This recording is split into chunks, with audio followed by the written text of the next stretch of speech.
Bonjour à tous et bienvenue sur le podcast hebdomadaire de la cellule, le dernier one-shot du mois, puisqu'aujourd'hui c'est le premier jeudi du mois avec Flavie. Flavie, ça va, t'as la pêche? La pêche. La patate? La patate. Très On bien. vient de manger Patate des patates. nouvelle d'ailleurs. Thomas, la pêche, la patate? Ouais, ça peut aller. Par contre, j'ai une interrogation. Comment ça, le dernier du mois? Il n'y en a qu'un seul par mois, donc c'est forcément le dernier du mois. Le dernier de l'année, tu voulais dire? C'est ça, le dernier de la saison. Oh, c'est déjà fini? Et oui, c'est le dernier mois où nous diffusons avant les grandes vacances. Après, on se met les pieds en éventail jusqu'en septembre où nous revenons évidemment vous parler de jeux de rôle. Aujourd'hui pour ce one shot, nous avons des invités Très de marque. spécial. Un one shot très spécial. Colline est avec nous. Colline, ça va? Ça va. Alors, tu vas nous présenter quoi comme joli jeu de rôle? Un jeu de rôle Il est joli, c'est vrai. que tu as fait avec tes petites mains? Oui, avec mes petites mains, avec ma petite imagination et surtout celle de Simon aussi. Simon est avec nous également. Simon, ça va? Ça va bien, merci de nous recevoir. Simon, Colline, ça ne vous dit rien, internaute? Il s'agit des auteurs de Teocalli, ce jeu de rôle sur les Mayas, les Aztèques et tout ça, c'est ça? Inspiré. D'accord, alors tu vas nous parler de tout ça. Les Mastèques. Les 1, 2, 3, pastèques. Les mains castecs. Alors tu vas nous parler de tout ça, le système de jeu, l'univers, tu vas nous présenter tout ça, t'as 10 minutes. On va essayer. C'est parti. Alors Teocalli, c'est un jeu qui est inspiré véritablement des cultures mésoaméricaines. D'accord. Donc l'action se passe sur une île perdue au milieu des océans, cernée par des brumes infinies que personne ne peut franchir. Putain, on est dans Lost. Attends, alors ça c'est bon ça, c'est-à-dire qu'on fait un truc sur les cultures amérindiennes, c'est ça? Mésoaméricaines. Mésoaméricaine. Simon, si tu parles, il faut que tu prennes un micro, sinon les auditeurs t'entendent pas. D'Amérique du Sud. Voilà. Et on n'est même pas en Amérique du Sud, en fait. Non, absolument pas. Elle a dit que c'était inspiré d'eux. Elle a pas C'est dit que c'était librement en. inspiré, c'est pour ça. D'accord, ok, ça marche. Ça compte dans les 10 minutes, ça? Oui, ça compte dans les 10 minutes. Et il n'y a Oh pas là de coupure. Tu es en live, là. Hein. Attention. Oui, je sais. Tu disais on est dans Lost. Et donc nous sommes sur une île sur laquelle il y avait de nombreux insulaires regardés par un dieu unique, créateur, appelé Teotlua. D'accord. Et un jour, ils ont commencé à prier d'autres dieux, des dieux qui formaient l'île elle-même. Et Teotlua en a eu marre. Il les a maudits et il est parti. Ça, c'est la base du jeu. D'accord, ok. S'en est suivi une malédiction. La malédiction du fait que les âmes ne pouvaient plus quitter ce monde, ne pouvaient plus rejoindre le soleil. Et on commençait à hanter les rêves. D'accord. Donc la folie a commencé à s'emparer des âmes des pauvres survivants qui ne pouvaient plus dormir. Et c'est là que, grâce au ciel, des astres sont arrivés, 6 dieux, qui ont bien voulu sauver ces insulaires de la folie. Ton micro, Thomas, t'as qu'à le passer à Simon, comme ça il pourra compléter si jamais. Est-ce que je vois Colline qui regarde Simon, genre, c'est ça? C'est mon pilier. Ah ouais, d'accord. Donc du coup, on va passer un micro à Simon et comme ça vous pourrez communiquer entre vous. Qui ont accepté de sauver les insulaires de la folie en créant 1000 statues d'or, qui s'appellent les Wakan, et qui amèneraient à elles les âmes D'accord. des personnes défuntes. D'accord, ok. Pour pouvoir faire respecter la paix des âmes des vivants, ils ont cependant imposé des tabous, 6 tabous, qui empêcheraient les insulaires d'agir véritablement comme les hommes agissent, c'est-à-dire de tuer, de violer, de faire la guerre, pour éviter justement que les âmes reviennent et recréer la folie. Et c'est là justement que les Américains vont débarquer pour imposer Philip Morris, Coca-Cola et McDonald's, c'est ça l'histoire? Alors, les Américains d'Espagne. Donc tout se passe à peu près bien. Les âmes hantent vraiment de temps en temps les rêves avant de rentrer dans les Wakan. Il y en a 1000 qui sont répartis sur toute l'île, qui sont faites d'or pur. D'accord. Les astres repartent. Approche un petit peu ton micro, Colline, parce que tu vois, tes oscillations les sont astres faibles. repartent et au moment de repartir, ils choisissent parmi les insulaires qui étaient proches d'eux des élus. D'accord. Qui vont former les 6 tribus et qui seront garants des tabous, des Wakan et du bien-être des insulaires. D'accord.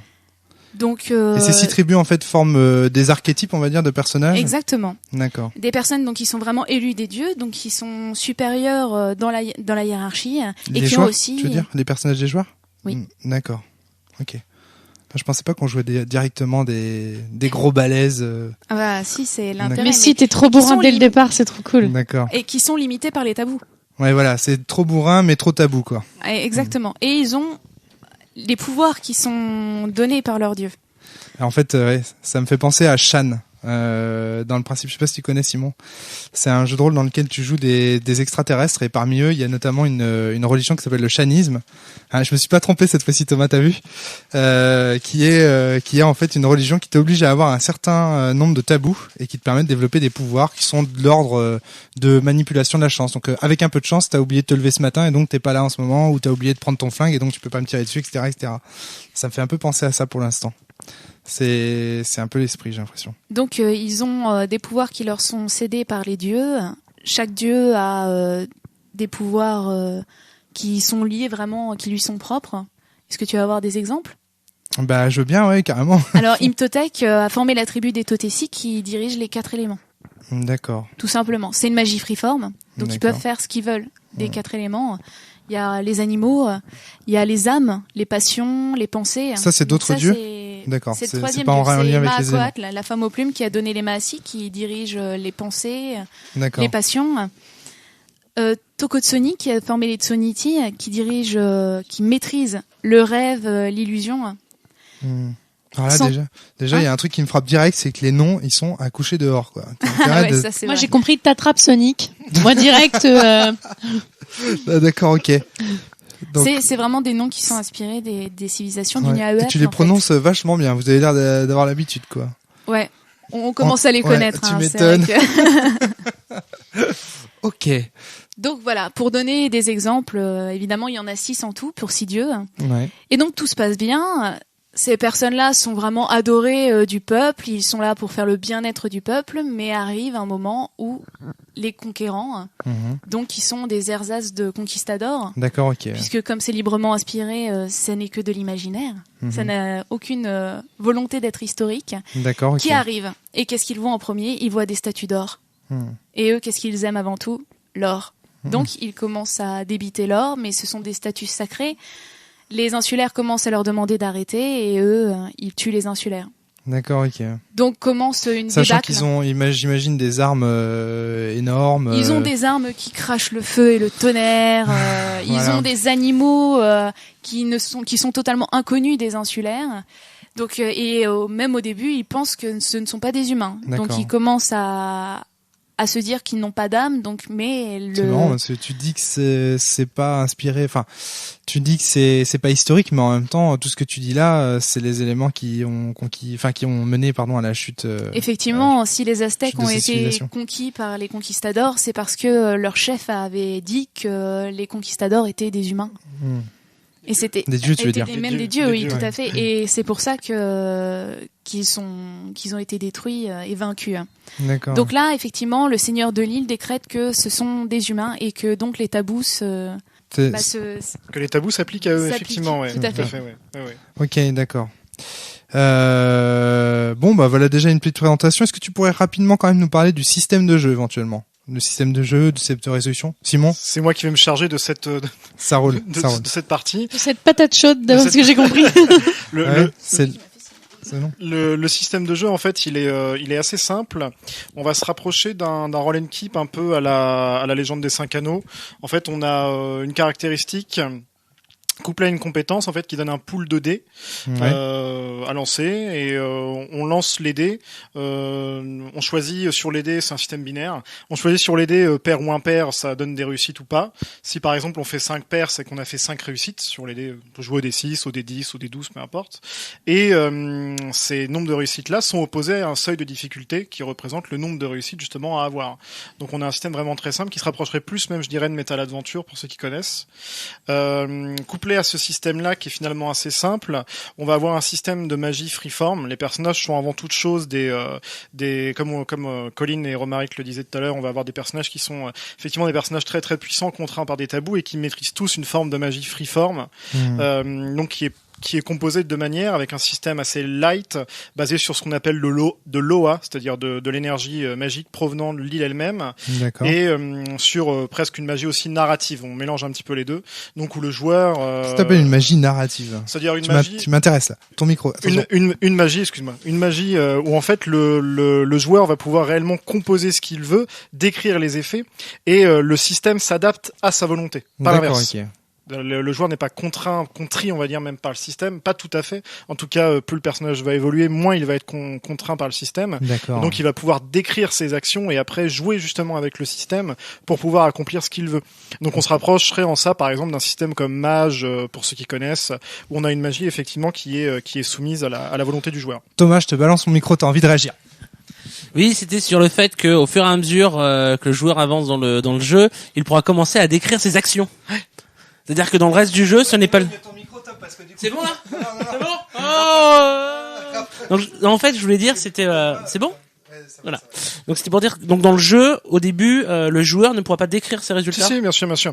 Il pourra les décrire, mais si tu veux, il sera limité aussi par des. C'est surtout, on parle surtout de la magie là, pour le coup, oui. qui est très très importante dans le jeu. Si tu veux, au début, en fait, il va être limité. Il y a 4 domaines de grâce. La grâce, c'est la magie du jeu. C'est des grâces, des choses qui ont été données par les astres. Et au début, il va pouvoir maîtriser que les grâces mineures et majeures, ce me semble, c'est ça. Et en fait, ces grâces ont des effets vraiment limités. Donc du coup, sa description va être plus limitée. Si voilà, d'accord. En fait, la description est limitée et après Exactement. se délimite au fur et à Tout à mesure. fait. D'accord. Et plus le personnage va évoluer, plus il va prendre de la bouteille, si j'ose dire, plus il va commencer à avoir des pouvoirs qui vont s'approcher au final des pouvoirs des astres. D'accord. Donc pour celui qui maîtrise les éléments, il sera capable de lever une montagne, de créer dans ses mains de l'eau, donc créer ex nihilo quelque chose, De devenir de l'eau. de devenir de l'eau, tout à fait. Est-ce qu'il en aura le temps, sachant que les vilains conquistadors débarquent tout à l'heure là? On est dans un jeu où il faut trouver des solutions. En fait, les personnages sont justement contraints par leurs tabous, qui sont des tabous divins. Ce sont des tabous à la fois C'est quoi divins. les tabous? Le premier tabou, c'est de ne pas enlever la vie humaine. Donc C'est déjà, ne pas les tuer. conquistadors, ils arrivent, c'est des humains, on peut pas les tuer. Voilà, Ouais. exactement. Donc c'est le premier gros point du jeu, c'est de dire ça. Comment on fait pour gagner la guerre quand on doit lutter contre un ennemi qu'on ne peut pas tuer? Même si on a des énormes pouvoirs, comment on fait? Et justement, souvent en partie, nous, quand on le fait jouer, on a des joueurs qui sont capables de déclencher des tempêtes de flammes, qui sont capables de faire éclater quelqu'un de l'intérieur. Et comment ils font ces gens-là, justement, avec leur pouvoir si puissant, pour essayer justement de ne pas tuer leurs adversaires? Et c'est en ça que le jeu est triste et tragique, c'est que D'accord. justement, on a des personnages Tu qui voulais sont... filer plein de pouvoirs à tes joueurs et leur dire, bah voilà, gros pouvoir, grosse responsabilité, en plus vous n'avez pas le droit de tuer, etc. Enfin, ouais. Et tout à fait, Tu ouais. les, tout tu à les fait. prends dans un étau très très intéressant. Bah moi j'ai bien hâte de jouer en tout cas. On y va, c'est parti, on joue.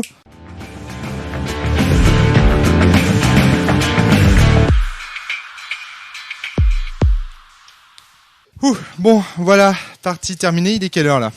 Il est 2h moins le quart. 2h moins le quart, voilà. On a joué combien de temps? Avant Jésus-Christ. On a joué à partir de 21h, donc on a joué 4h45, si je me trompe pas. C'est ça? Et Fly n'a pas perdu son humour pourri. Tu l'as dit dans la blague, dans le micro, j'imagine. Oui, je l'ai dit dans le micro. Bravo.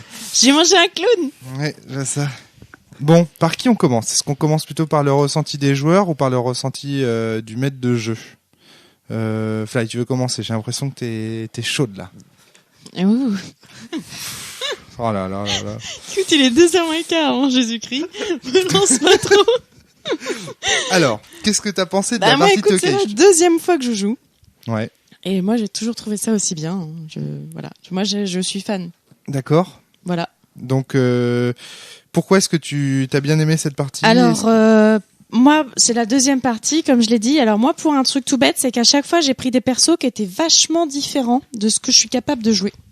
D'accord. Et que à chaque fois, la fiche de perso me permet de jouer ces personnages-là. Par exemple, moi qui suis quelqu'un de un peu rigolote, tout ça. Là, ce soir, je jouais quelqu'un quand même de vraiment pas drôle. Je jouais un Aïma, c'est un juge, il est Sinistre, chiant, tu peux le sinistre. dire. Et en fait, je me disais, je vais jamais être capable de tenir ce perso. Je vais forcément cracouiller à un moment ou un autre. Et en fait, non, la fiche de personnage, dès que tu la regardes, en fait, t'as des choses qui te disent ce que tu peux faire, pas faire. Et en fait, je trouvais que ça nourrissait en fait mon roleplay. Et qu'au fur et à mesure, du coup, ça m'a vraiment mis dedans. Et je trouve que c'est une des forces de ce jeu. Moi qui aime bien jouer un peu roleplay et me mettre vraiment dedans et m'immerger, c'est que la fiche de perso te permet vraiment rapidement de t'immerger dans un personnage pour peu vraiment que tu la lises bien. Ouais, alors il y a vraiment beaucoup d'informations sur cette fiche de Notamment personnage. fortune, infortune qui m'ont beaucoup aidé. En haut de la fiche de personnage, on trouve le nom, le sexe, l'âge, la tribu et le clan auquel on appartient, ainsi que plusieurs principes qui guident notre interprétation. Alors moi, j'avais la compréhension, la solidarité, la liberté, la conviction, le courage et le labeur. Après, il y a un petit extrait du vécu Puis ensuite, on trouve un cercle en fait sur lequel on a 4, on va dire caractéristiques, même si je pense que t'aimerais pas ce mot-là, Simon. Ça rentre Attention pas. à ton micro. Excuse-moi, ça rentre pas réellement dans la, comment dirais-je, dans l'histoire théologique du jeu, si j'ose dire, mais on peut dire caractéristique, en termes de règles. Le sens, l'âme, le respect, le corps. Et puis ensuite, sur le côté, on a des acquis: célébrer, charmer, combattre, dissimuler, examiner, fabriquer, intimider, invoquer, savoir, se déplacer, soigner, survivre. Et là, pour le coup, ce serait vraiment des compétences, si on voudrait toujours comparer au jeu. Et puis ensuite, une série de, moi, ce que j'appellerais des traits, c'est-à-dire plus en talent d'âme, etc., mais basé sur un fait qui est de la forme. Je suis né avec une lueur de sagesse dans le regard, par exemple, ou je suis né petite et faible. J'ai été l'apprenti d'un célèbre soigneur, ou un être cher est mort violemment. Les fortunes et les infortunes, c'est de ça dont tu parlais tout à l'heure, Fly. C'est un être cher est mort violemment, ou mon Théo ne m'a pas donné tout son pouvoir, ou des choses qui permettent de nourrir vraiment ton personnage. Pour peu qu'ensuite tu lises les grâces maîtrisées, qui sont en fait les magies que les pouvoirs que tu peux utiliser, qui influent aussi sur ton roleplay. Donc il faut bien comprendre, même sur la fiche de personnage, qu'ils sont freeform, c'est-à-dire que même s'il y a des choses qui sont écrites sur la fiche, ce ne sont que des exemples. Et ça nourrit vraiment le personnage. Tu imagines des choses, et je trouve que tout ça permet vraiment d'imaginer tout un background. Et en plus, ça nourrit ton roleplay. Et en plus, il y a des choses qui s'appellent assimilation d'OA, qui t'obligent à faire un roleplay pour assimiler des points.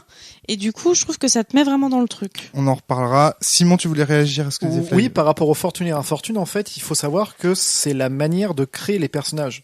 En fait, on crée les personnages par ce qu'on appelle des éclats de vie, c'est-à-dire qu'on compose un personnage via son historique.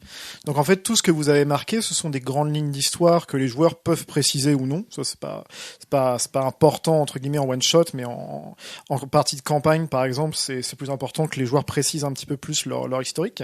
D'accord. En fait, la création de personnage se fait par choix, ou d'ailleurs ou choix aléatoire entre guillemets de ligne de vie. Donc voilà, donc c'est vraiment la création de personnage qui est marquée sur le côté. Donc finalement, quand on crée son personnage, on crée son historique, et de son historique découlent certains éléments techniques qui vont ensuite servir à la résolution des actions. Tout à fait, oui, tout à fait. D'accord.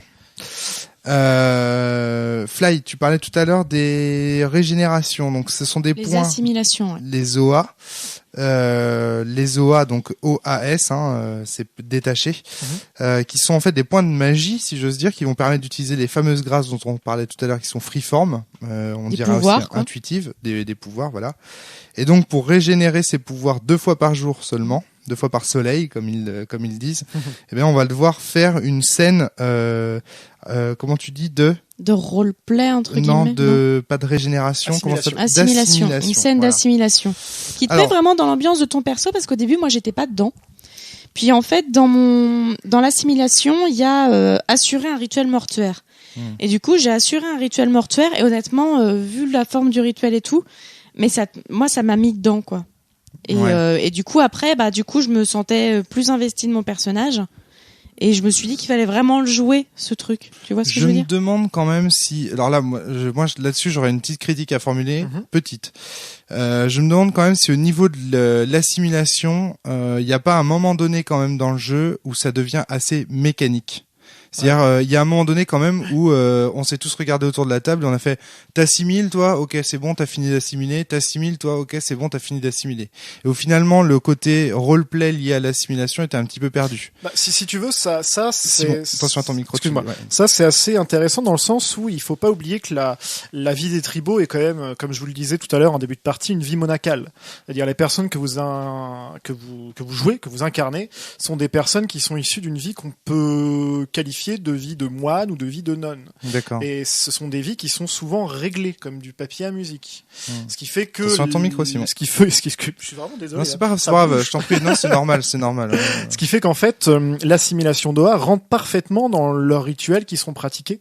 Et ce sont vraiment des choses qui sont ritualisées. Donc, c'est pas étonnant que cette assimilation devienne finalement systématique, en partie puisque elle fait partie du rituel de chaque personne. Donc finalement, tu dis c'est normal normal qu'au bout d'un certain moment, les joueurs n'aient pas forcément besoin de le décrire. Au bout d'un moment, ça devient presque, tu peux, alors pas en première partie effectivement, parce qu'il faut que les joueurs rentrent dans leur personnage, mais une fois que le véhicule est lancé, on peut bien imaginer qu'en campagne, les joueurs n'aient plus réellement à décrire leurs actions, mais simplement à dire, bah là j'aimerais assimiler tant de ça, et qu'on s'intéresse vraiment plus au fil de l'histoire qu'au jeu des personnages eux-mêmes. Et puis même, il y a un moment où on a assimilé des OA. Moi, je le savais pas, donc moi, je l'ai fait vraiment en roleplay. Puis ensuite, tu m'as dit, ouais, tu peux assimiler si tu veux. Par exemple, en ayant une scène d'intimité, de sexe, disons-le carrément, Voilà. avec quelqu'un. Et en fait, moi, je savais pas. Et moi, il a fait, bah, ça, tu peux te mettre 2 OA. Je fais, ah bon, quand tu t'as du sexe, bah nickel. Donc en fait, tu peux aussi assimiler du coup vraiment en jouant ton personnage, je pense. Tout à fait. Ouais. Certaines assimilations vont être plus agréables que d'autres. Plus agréables, ça c'est sûr. Mais vont être plus faciles à mettre en scène, vont être vraiment plus roleplay. C'est vrai que bon, la mécanique dans le sexe, à moins de trouver un partenaire dans le groupe qui accepte de faire ça régulièrement, juste dans un but il est 2 heures pratique. Là. On y va. Justement, moi je trouve ça justement le fait que ce soit une action précise qui a besoin en fait de se réaliser pour que les OA remontent, je trouve ça plus intéressant que l'idée de l'assimilation mécanique au final, parce que ça oblige le joueur à faire du jeu. Moi je prends par exemple mon exemple, c'est plonger les mains dans la terre. Bon bah c'est aussi rapidement fait que je plonge les mains dans la terre. Oui, mais faut pas oublier que c'est free, je ne sais plus ce que vous dites là. Freeform. Freeform, en nous, gros on dit tu fais intuitive fly. Voilà, c'est quand on disait magie intuitive. Voilà. Ça moi il y avait ça. marqué faire un rituel, ce genre de choses, mais je pense que du coup tu peux quand même un petit peu broder là-dessus. Là où je veux en venir, Flavie, c'est que peut-être que ces histoires d'assimilation aurait pu être traité d'une manière différente qui t'oblige à faire certaines actions particulières, par exemple en rapport avec les tabous, par exemple, je sais pas quoi. Enfin, en tout cas, de créer davantage de choses. Je trouve que là, l'assimilation se fait un petit peu trop de manière mécanique et qu'au final, à un moment donné, on doit s'en passer, on doit arrêter de la jouer et ça, j'ai trouvé ça dommage. Je suis désolé, tu parles de ça. Moi, c'est direct un de mes points négatifs. Mais bon, moi, c'était un de mes points positifs. Non, mais ce qui est rigolo, c'est que moi, c'est un de mes points positifs. Mais ce qui est très marrant, c'est qu'en fait, ça dépend vraiment. Moi aussi. Non, le principe d'assimilation, je suis d'accord avec toi, Fly. Mais je dis juste qu'il aurait pu peut-être un petit peu mieux traité, quoi. Voilà. C'est Simon. Ce qui est drôle, c'est que c'est un point justement qui clive un peu. Ça se dit cliver ? Oui, qui clive un peu les joueurs. C'est qu'en fait, effectivement, on a des joueurs qui vont jouer de manière un peu, on va dire simplement en termes de règles, c'est-à-dire, bah, j'ai plongé les mains dans la terre, point barre. Et on a des joueurs au contraire qui vont vouloir le faire parce qu'ils sont dans le jeu tout simplement. Il faut pas oublier que moi, dans la vision que j'ai du jeu de rôle, c'est une vision très particulière. C'est-à-dire que je vois ça comme un roman.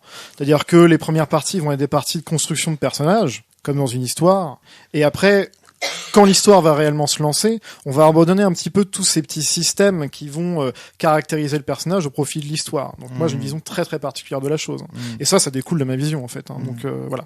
C'est une vision très intéressante. Enfin, moi, à mon avis, je pense que si je jouais à ce jeu plus longtemps, il y a un moment donné où l'assimilation telle qu'elle est faite là, j'aurais envie de la développer davantage et de faire ce que tu dis là, que ça crée de l'histoire en fait. Quoi, parce que on sent bien que c'est un jeu qui veut créer de l'histoire. Alors entre les personnages et tout. Donc, Fly, est-ce que tu as d'autres remarques à faire, des critiques négatives par exemple, parce que tu en as? Non, d'accord. Je suis désolée, moi j'aime bien. Bah, passe le micro à Tom du coup. Alors moi j'ai passé un bon moment de jeu, je me suis bien marré. Pareil. À un moment j'ai été perdu sur tout le vocabulaire. Alors là, il y avait des moments j'étais complètement noyé, je savais plus de quoi on parlait. Bon ça je pense que c'est pareil, c'est le fait que c'est la première partie que je fais et que je n'ai pas cette culture des Incas, des Aztèques. Oui, c'est juste que dans le livre de règles, il y a un endroit, c'est une sorte de glossaire. Alors je pense qu'il doit être assez imbuvable, mais je pense que pendant les premières parties de jeu, il faudrait carrément que les joueurs l'aient lu. Je te le conseille, c'est en convention. C'est ce qu'on fait en convention, on fournit un glossaire raisonné en fait. Donc avec les termes qui vont être utilisés pendant la partie pour les joueurs. Donc, comme Thomas, moi ça m'a manqué.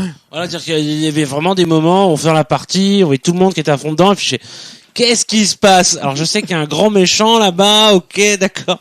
Mais je pense que c'est une habitude, dire au fur et à mesure, t'as les termes et tu acceptes. Hein. Ouais. Après dans le système, j'ai trouvé assez sympathique parce que en fait, en fin de compte, moi je me suis trouvé avec un personnage qui était super bourrin, je balançais plein de dés. Comme tous les personnages de TOTP. Voilà, c'est ça. On sent qu'on est vraiment très fort. Quoi. Ouais. Et ça, c'est sympa comme sensation. Le système de magie m'a beaucoup plu. Parce que pareil, c'est simple, on sait exactement ce qu'on fait et il y a cette possibilité de développer personnellement. Et surtout, un truc qui était pas mal qu'on a vu après en cours de partie, c'est de pouvoir mélanger des pouvoirs pour faire des effets supplémentaires. Effectivement, combiner les OA. Si je peux me donner un petit exemple, c'est par exemple un Totesi un maître des éléments, une personne qui vénère le dieu rampant, a la capacité de maîtriser des grâces des éléments. Et par exemple, en utilisant de manière simultanée une grâce de la terre et une grâce de l'eau, il va pouvoir, par exemple, comme je disais tout à l'heure, créer de la boue. Voilà. Donc on peut combiner ces grâces pour donner des effets un peu plus, des effets plus, comme dirait l'autre. Et même entre tribaux d'ailleurs. Et même entre tribaux, on peut aussi combiner. Là, vous l'avez fait plusieurs fois d'ailleurs, Colline, avec le personnage de Thomas. Je l'ai fait avec le personnage de Thomas et avec le personnage de Fly. Et indirectement avec le mien aussi, puisque au moment où je lance les scorpions sur un des méchants, tu amplifies sa peur. Oui, effectivement. C'est indirectement. C'est pas vraiment combiné, mais. Et ça, c'est le fait de connaître toutes les ficelles du jeu, évidemment. Mais bon, là, voilà, ça s'y prêtait vraiment et ça a permis de faire avancer l'intrigue. J'ai senti au cours de la partie que tu avais un avantage sur nous à ce niveau-là.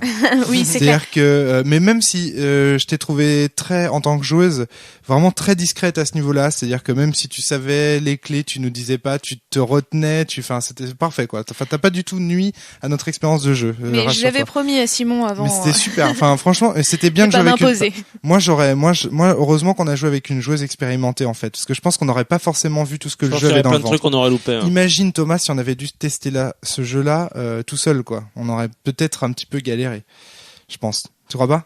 Oh, je suis pas sûr. Vous avez je suis pas sûr. Là, effectivement, ça a été beaucoup plus simple parce que il y a eu directement des automatismes.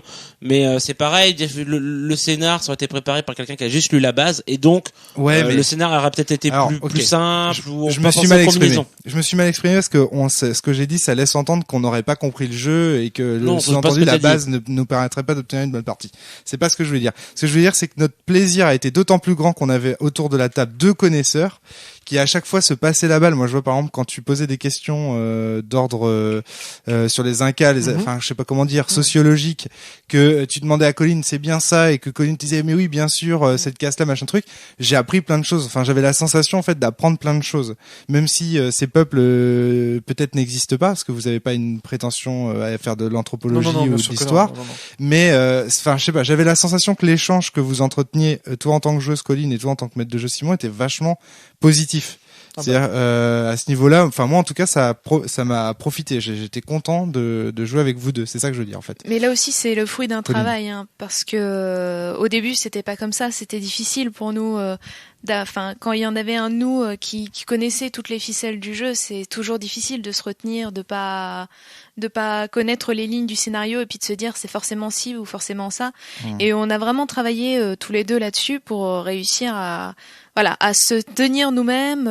Bon, voilà, même quand tu m'as posé des questions, Flavie, sur ce qu'il y avait dans les puits abyssaux, et je lui ai dit, si tu veux vraiment le savoir, j'essaierai de faire un jet de dés, mais au final, on n'a pas eu besoin, mais je voulais pas spoiler c'était vachement en milieu de partie. En même temps, quand on avait besoin de précision, vous étiez là, on n'avait pas besoin de sortir la base et de se taper une minute à regarder où c'était. Là, on vous avait sous la main et du coup, ça allait beaucoup plus vite et l'expérience dans le jeu s'en est ressentie.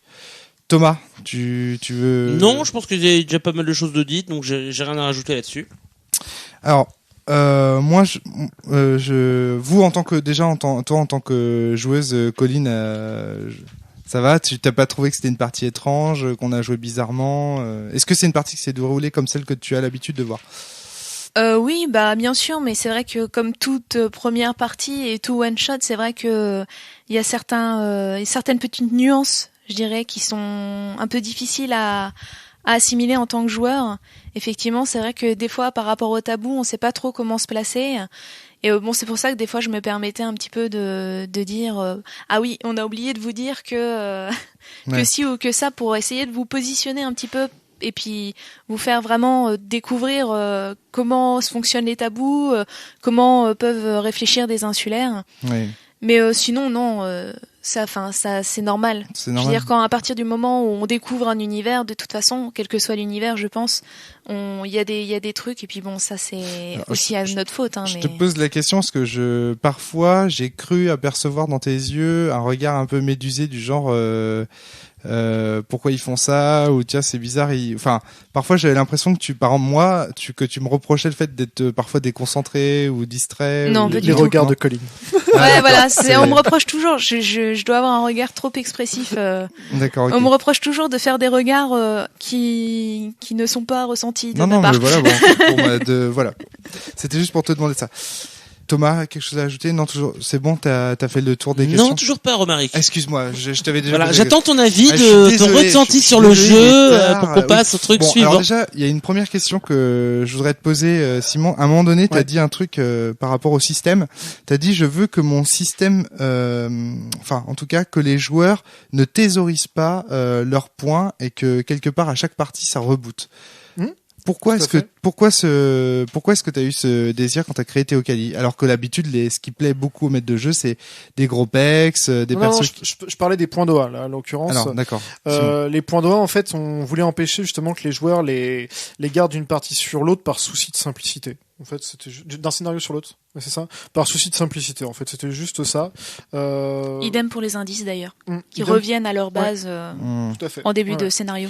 Donc en fait, D'accord. si on augmente son personnage avec de l'expérience, bien entendu, les stats augmentées, et les perks, etc. vont rester. Mais tout ce qui évolue en termes de jeu de manière éphémère, comme une augmentation de respect par exemple parce que on a fait un petit acte de bienfaisance pour la communauté ou parce qu'on a assimilé de l'OA, ça, chaque début de partie, ça va rebooter parce que c'est par souci de simplicité en fait. D'accord, ok. Ça n'a rien à voir avec une volonté particulière. Ah, non, c'est vraiment par un souci de simplicité. Ok. Comment on fait pour gagner du PEX d'ailleurs dans le jeu? Donc ça s'appelle des fragments de vécu. Il y a plusieurs conditions à remplir. Bon, déjà de base, les joueurs, en fonction de ah mon dieu, Une araignée. Donc Colline avait une araignée dans le dos monstrueuse. Je viens de l'exploser. Voilà. mais elle aurait pu vivre sans que j'en ai conscience. Tout à fait. Oui, mais moi je l'ai vu. Ah Tu oui, c'est l'as pour vu ça que depuis longtemps aussi, j'ai vu Fly ta- Bah écoute, je suis comme ça depuis tout à l'heure, hein. Ouais, Avec non, la main pareil. toute crochue. Pareil. Et moi, depuis que tu parles, je n'arrive pas à me concentrer parce qu'il y a cette petite... Voilà. Je viens de gagner un fragment de vécu là. Non, en fait, il y a d'abord des gains de fragments de vécu en fonction de la réussite du scénario, évidemment. Et ensuite, tout événement majeur qui va arriver au personnage va leur amener des fragments de vécu. Par D'accord. exemple, la découverte d'une nouvelle région de l'île. Ça, c'est à chaque événement historique vraiment qui va enrichir le personnage.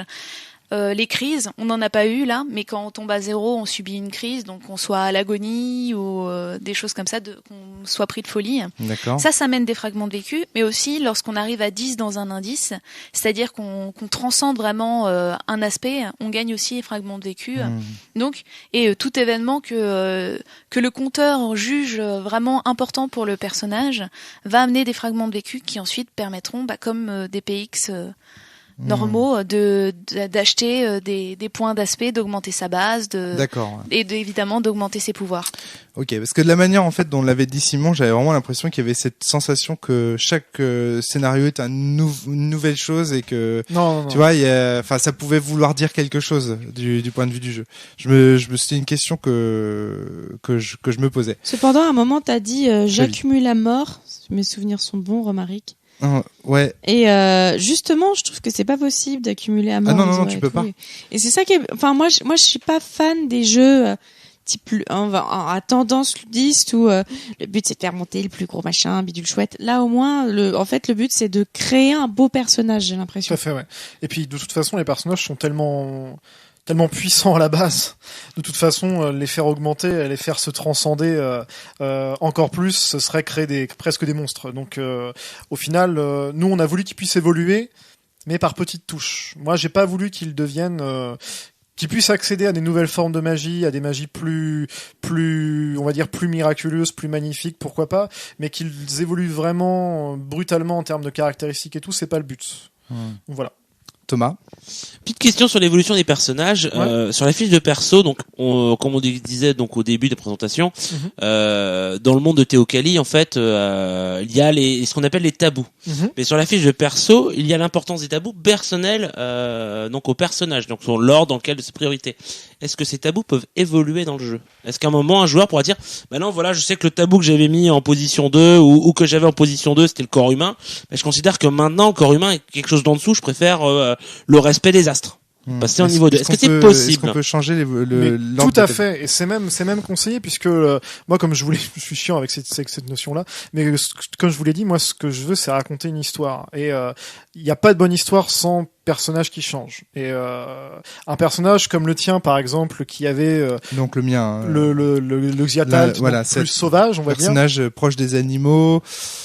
Plus sauvage, donc plus instinctif, va peut-être avoir un peu plus de facilité à accepter la violence et désobéir aux principes. Où dans la nature il y a de la violence. Exactement, et peut-être qu'au fil de ses aventures, ce personnage-là va peut-être se trouver, je sais pas, une nouvelle volonté de respect des traditions, ou peut-être parce qu'elle aura blessé quelqu'un, va placer le tabou de la violence de manière plus haute. Et donc il faut justement jouer avec ça. Il faut que les personnages, il faut pas, mais c'est conseillé que les personnages changent justement. D'accord. Donc est-ce que dans les règles, il y a quelque chose qui spécie que il faut que ça change? Alors, ou non, c'est vraiment l'interprétation, c'est en fonction du joueur et on laisse totale liberté? Oui, c'est le joueur qui décide, mais en fait, nous, en plus que les modifications de caractéristiques et de pouvoir des feuilles de personnages et des PJ, nous, ce qui nous intéressait, c'est justement de faire évoluer la mentalité des joueurs. Enfin, des joueurs et des personnages par conséquence, évidemment. Et c'est vrai que nous, donc c'est pour ça que quand tu dis est-ce que ça peut évoluer, tout à fait, et ça doit évoluer. Sinon, on a raté notre jeu, quoi. Moi, c'est vas-y, c'est moi, je voulais juste rebondir sur quelque chose. Et ce qui est intéressant avec Théocalie, enfin moi, quelque chose que je trouve intéressant, c'est que c'est un jeu à secret. On n'est pas dans un gros jeu à secret avec des milliers de secrets à tiroir. On a des extensions, des choses qui doivent sortir 1 an, puis au bout de 2 ans, puis au bout de 3 ans. Là, la vérité sur l'île, elle tient, je crois, en 2 pages. Voilà. Oui, 3 pages. 3 pages, donc on peut tout lire, apprendre toute la vérité, et c'est vraiment pour les personnages, comme pour les joueurs qui jouent sans savoir la vérité. D'après, quand on a fait nos parties et qu'on a révélé une partie de la vérité aux joueurs, c'est vraiment quelque chose qui les secoue. Voilà, parce que ils se rendent compte de ce qu'ils sont réellement, de ce qu'ils peuvent vraiment faire. Et là, on est justement dans un jeu d'évolution de la mentalité du personnage qui est très intéressant. Donc en fait, voilà, il y a des secrets, mais c'est pas ça l'objectif du jeu. C'est vraiment en fait, quand vous avez créé ce jeu-là, c'était de faire évoluer les joueurs, donc à partir des tabous. Exactement, tout à fait. Ouais. Et ça, c'est vraiment, moi, j'ai noté. Je peux finir On coupe le pauvre Marek. En fait, ça, moi, c'est un truc que j'ai noté, c'est qu'en fait, c'est un jeu qui est très difficile à juger en one shot.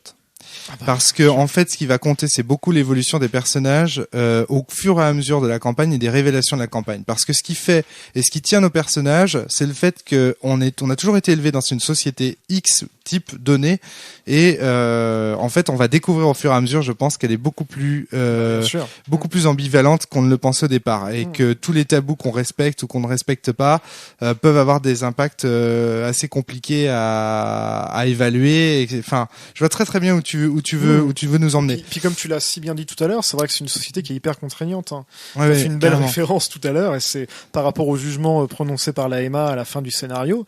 Et c'est vrai qu'on est dans une société qui est extrêmement disciplinée, presque finalement militaire. Ouais. Et là, attends, il y a carrément un personnage à qui on a dit, bah voilà, tu penses pas comme on veut. Donc, je précise pour les auditeurs, c'est voilà, tu penses pas comme on veut, donc on va te laver le cerveau et on va te faire penser comme on a envie que tu penses. Exactement. C'était du Big Boss, c'est la fin de 1984 quoi. Maintenant tu vas être heureux et tu vas penser comme nous. Exactement. Mais tu le sais pas. Voilà, mais il ne le saura jamais. Voilà, c'est ça qui est beau. Non, en fait, tout simplement, dans Théocalie, l'arrivée des conquérants, c'est le caillou dans le rouage. C'est l'événement qui va justement faire en sorte que les joueurs vont être obligés, enfin les PJ, quoi, les personnages joueurs, vont être obligés de sortir des carcans dans lesquels ils ont été toute leur vie. Et donc c'est très important. Les conquérants sont vraiment au centre du jeu, Mais au final, ils vont découvrir des choses au-delà, justement, enfin, à cause de cet événement-là, mais qui n'est pas forcément lié à l'événement lui-même. Non, mais c'est vrai que c'est très très très très intéressant. Flavie, tu voulais ajouter quelque chose? Au sujet de l'évolution des personnages, parce que du coup, quand on en a parlé, j'ai recherché dans le livre. C'est dans Mettre en scène. T'as un passage sur l'insanité et juste après sur la gestion des conflits. Alors ça, en fait, c'est pour créer une espèce de petit jeu assez light, de jeu de conquête vis-à-vis de l'avancée des conquérants sur l'île. Donc en fait, plus les conquérants prennent de territoire et plus les actions des conquérants, comme les actions des insulaires, sont violentes et transgressent les tabous, plus on va avoir un score d'insanité qui va augmenter, qui va donc, comme je l'ai pas dit au début de partie, réveiller les statues d'or. Statues d'or qui peuvent s'animer, provoquer des choses bizarres, genre de choses là. Provoquer la folie. Provoquer la folie, effectivement. Et donc on a voulu inclure ce petit jeu, en fait, peut-être en préparation d'une future campagne ou quelque chose dans le genre, pour justement donner un petit côté... qu'est-ce qu'on gère? Est-ce qu'on gère l'avancée des conquérants, on les empêche d'avancer jusqu'à la Cité d'Or, ou est-ce qu'on essaie de nous gérer les tabous pour empêcher la folie de revenir, ou est-ce qu'on essaie de gérer les deux?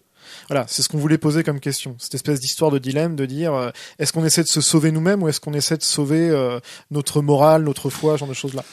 Alors, moi j'ai par rapport à Théocalie, je voudrais dire à nos auditeurs, voilà un exemple de jeu de rôle qui, à mon avis, est franchement et a un game design et a des règles qui encouragent le narrativisme à fond. C'est-à-dire que c'est les jugements moraux qui priment.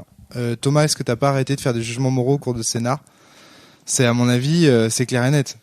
Moi, j'ai pas arrêté de faire des jugements moraux. En tant que joueur. Genre, lui, quel gros bâtard, lui, il mérite ça. Non, j'ai pas eu cette sensation.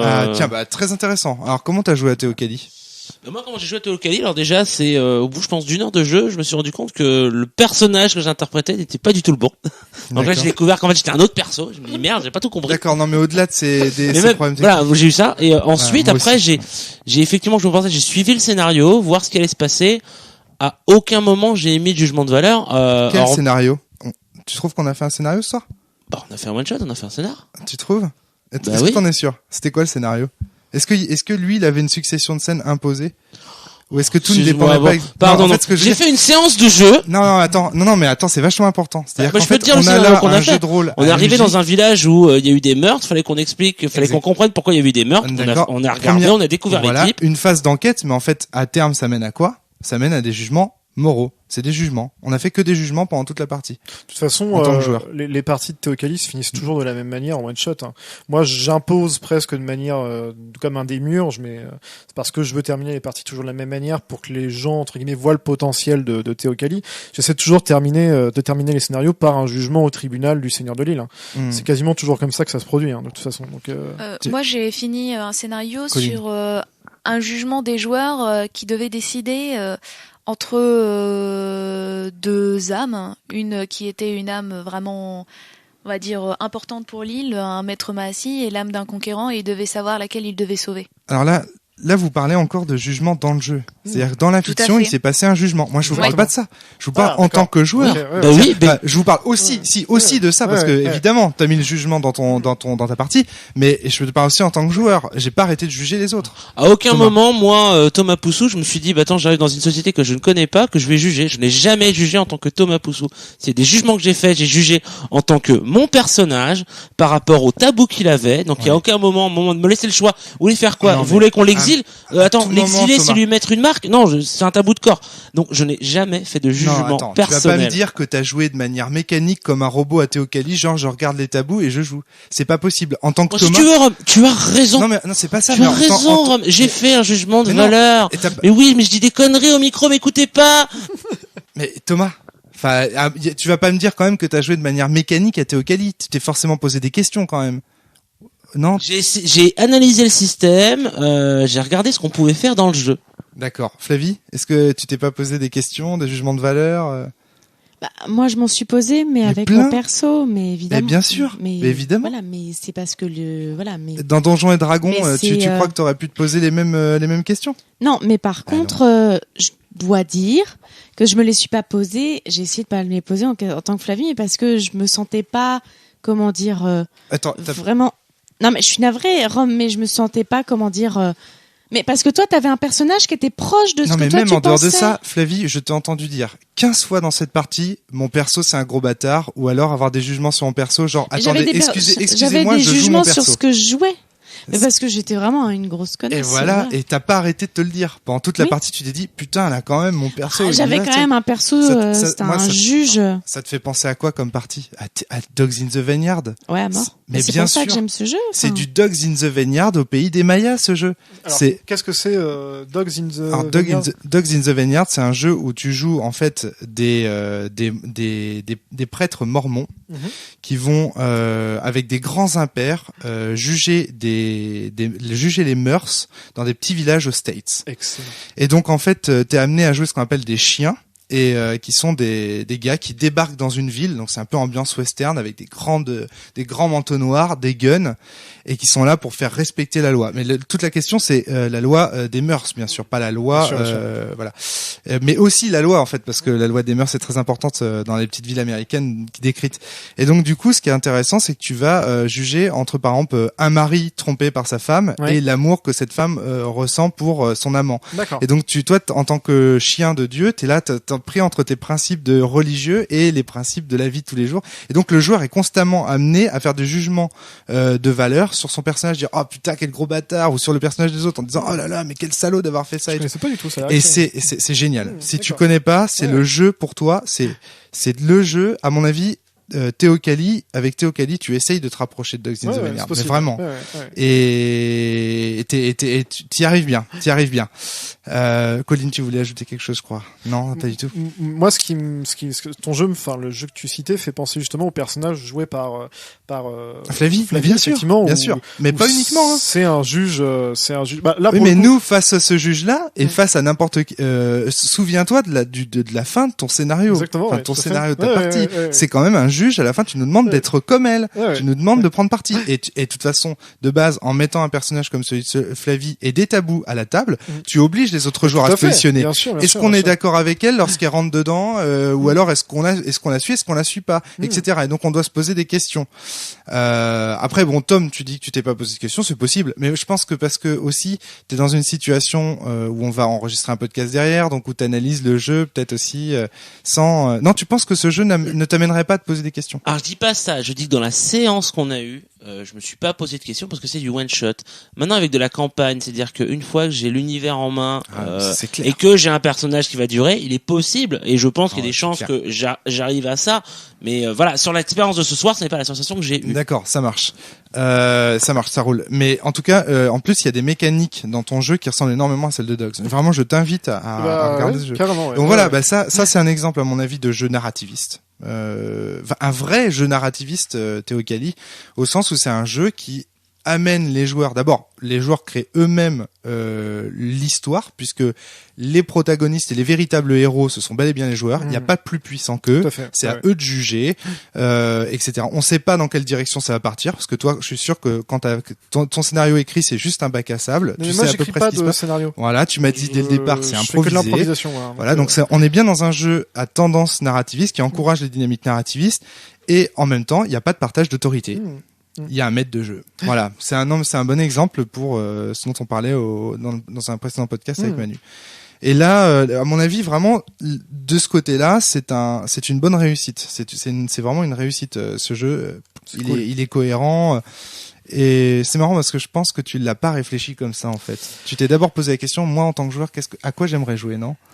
Simon. Moi, je suis quelqu'un dans l'écriture de très particulier. C'est-à-dire que, Colline pourra vous le dire, je suis une personne qui est très très intuitive et très dans l'instinct. Et j'écris sans me poser de questions. Je suis un menteur patenté, Colline pourra vous le dire aussi, et j'arrive, après avoir lu ce que j'ai écrit, à trouver une raison à ce que j'ai écrit, et donc à poser des concepts dessus. D'accord. C'est-à-dire que tu surinterprètes, tu réinterprètes Exactement. ce que t'écris. Et après, j'arrange en fonction de ce que j'ai voulu dire. D'accord. Et ça, c'est quelque chose qu'on fait Colline. justement très bien à deux. C'est-à-dire que moi qui suis quelqu'un de très logique, quand il m'ouvre des voies, moi je peux rentrer dedans en disant ah bah oui mais ça ferait ci, ça serait lié à ça serait machin, et Simon il fait bah ouais. Et en fait je pense que c'est parce que inconsciemment il fait les mêmes liens que moi, mais c'est vrai que du coup tous les deux on travaille vraiment très très bien parce que lui, justement, je voulais savoir c'est comment est-ce que intuitif vous avez travaillé sur Théocalie ensemble parce que du coup, comme il y avait un échange constant là dans cette partie, ça me fait poser des questions. De temps en temps, il se retournait vers toi, il disait c'est bien ça. Toi, tu te retournais vers lui, tu disais c'est bien ça. On se dit mais qu'est-ce qu'ils ont fait les deux là Ils ont fait leur jeu quoi. Mais le concept du jeu lui-même, c'est Simon qui l'a fait entièrement parce qu'il l'a fait dans le cadre d'un concours. D'accord. Et où il était forcé de le faire tout seul, donc des murs en herbe. Oui, C'est ça, tout à fait. ouais. Donc c'est lui qui a vraiment fait le concept de base tout seul comme un grand, jour et nuit. J'en ai le souvenir très marqué parce que c'était 2 semaines assez terribles. Mais mais c'est vrai que en fait on est assez opposés et en fait opposés dans le sens plutôt très complémentaire D'accord, ok. dans le travail. Donc par exemple, toi tu vas créer par exemple tout ce qui est concept, etc. Et puis toi tu vas Exactement. t'occuper du système de jeu, ce genre de choses par exemple. Non, le même pas système de jeu il a été fait par un 3e auteur, Mathieu Némy. Il y a donc un homme de l'ombre. Il y a un homme de l'ombre. Ouais. Qui est-il cet homme de l'ombre? Parce que C'est et lui, est-ce qu'il connaîtrait pas Dogs in the Vineyard? Vous voyez ce que je veux dire? Ah, peut-être. Non, parce que les grands concepts liés au tabou, etc., c'est nous, Colin et moi, qui les avons posés. D'accord. Mathieu, lui, a surtout rédigé vraiment le système en termes de règles, en fait. Il a vraiment créé les règles pour le jeu, à partir d'une base que je lui avais donnée. Donc Le système de résolution, quoi. Exactement. Ouais, tout à fait. D'accord. Voilà. Ok, ça c'est un truc sur lequel on pourrait revenir, mais c'est vraiment du détail, mais je pense qu'au niveau du système de résolution, il y a des choses qui vont justement. Alors, il y a une dynamique narrativiste très forte pendant tout le jeu, et puis il y a quelques éléments qui viennent perturber cette dynamique. Par exemple, est-ce que c'est un jeu à mission, Théocalie? Non. Voilà, je me pose la question. Non, parce qu'en one shot, il est créé pour être un jeu à mission parce que c'est beaucoup plus facile pour le meneur, en fait, de poser une mission avec le coup des émissaires d'or. Est-ce que c'est un jeu d'enquête? Non, non plus. Non plus. Alors, qu'est-ce que viennent faire toutes ces compétences par exemple, alors célébrer, oui, ça marche, charme, ça marche, combattre, dissimuler, examiner. Examiner, il faut bien, mais si tu veux, c'est un jeu de tout, en fait. Est-ce que tu crois pas que tout ça, tu pourrais le virer, quoi? Non, je peux pas le chanter, parce que pour moi, ça participe de la résolution de certaines actions, où le hasard va finalement rentrer en ligne de compte. Mais vous avez vu, vous avez pas fait tant de jet de dés que ça. Est-ce que tu trouves que ce hasard apporte justement de la tension au niveau des jugements moraux et tout ça? Ouais, pour moi, ouais, complètement. Ouais, pour toi, parce que dans le chaos, je pense que les jugements, ils se transcendent, vraiment, pour le coup. Mais étant donné qu'on réussit toujours nos actions, j'ai pas vu un seul jet de dés raté, j'en ai vu un seul et c'était vraiment exceptionnel, et encore il a pas mené à de grandes conséquences morales énormes. Ça a été le cas, mais moi je me souviens du deuxième scénario, tu te rappelles du deuxième scénario que je vous ai fait jouer, où un des joueurs a voulu mettre hors combat un conquérant, et il a fait un jet spectaculaire sur son jet de combattre. Jet spectaculaire, et faut savoir que quand on combat, c'est pas forcément très bien de faire de très bons jets aussi, puisque forcément ça veut dire qu'on a frappé très fort. Donc j'ai fait faire un jet d'âme pour savoir s'il avait réussi à retenir son coup pour ne pas tuer le conquérant, et il a raté. Et il a tué un conquérant. Là, c'est vachement spécifique comme jet de dés, tu vois. Tout à fait. Oui, non, mais bien sûr. Si tous les jets de dés étaient comme ça, enfin, ou porté ce genre étaient porteurs de tension comme celle-là, je dirais ouais, carrément plein de jets de dés. Le problème, c'est que là, je trouve pas, justement. Il y a des jets de dés qui amènent pas grand-chose, finalement, quoi. Disons mais en même temps, c'est parce que en one shot, on est plutôt gentil. Non, sérieusement, sérieusement, c'est vrai. Regard, les éditeurs peuvent pas voir, mais c'est assez badant. Non, puis de toute façon, moi je pense qu'il faut. Moi j'ai une vision aussi, tu sais, très. J'ai bien aimé le terme. Attention à ton micro. Le terme qu'a utilisé tout à l'heure Flavie de ludiste. J'aime bien ce côté moi ludique justement. Puis moi je suis un gamin, hein, donc voilà, j'aime bien jeter des brouettes de dés quoi. Et même si je sais, rappelle-toi des partitions, Colin, hein, même si je sais que je vais forcément réussir mon action, j'aime bien voilà calculer, me dire bah tiens sur mes 15 réussites, sur mes 15 dés, j'ai fait 15 réussites parce que je suis un gros gamin. Ouais, mais tu vois ça alors là je vais te dire un truc, c'est dommage parce que à mon avis ça n'a rien à voir avec ce jeu en fait. Bah, moi, franchement, je pense que si, parce que quelque part, il y a certains joueurs, pas tous, mais il y a certains joueurs qui ont besoin de se représenter l'héroïsme d'une certaine manière. Alors, ça peut passer par la magie, ça peut passer par les OA, tu vois, mais ça peut passer aussi par le fait de réussir toutes ces actions au jet de dés, tu vois. Et à partir de ce moment-là, ils peuvent se sentir supérieurs au commun des mortels. Et là, à ce moment-là, peut-être faire le faux pas. C'était à ça que j'allais venir moi, parce que en fait, quand tu sais pas que t'es puissant, je pense, avant d'avoir lancer tous ces trucs et en fait tu te rends compte que peu importe ce que tu lances en fait, oui tu vas le réussir mais c'est pas ça qui est important. Alors moi tu vois il y a un moment donné Fly où t'as carrément fait des péchés d'orgueil, c'est-à-dire il y a carrément des moments donnés où ton personnage ce gros bâtard, encore un jugement. Vraiment. Non, mais attends, il y a un moment donné où il a dit, de toute façon, je suis trop fort, ce mec, en gros, je vais lui foutre la gueule par terre et, il va mais avoir parce mal, que quoi. c'était pas ça l'important. C'est-à-dire que moi, au début du jeu, là, je me ramasse face à des mecs qui se combattent.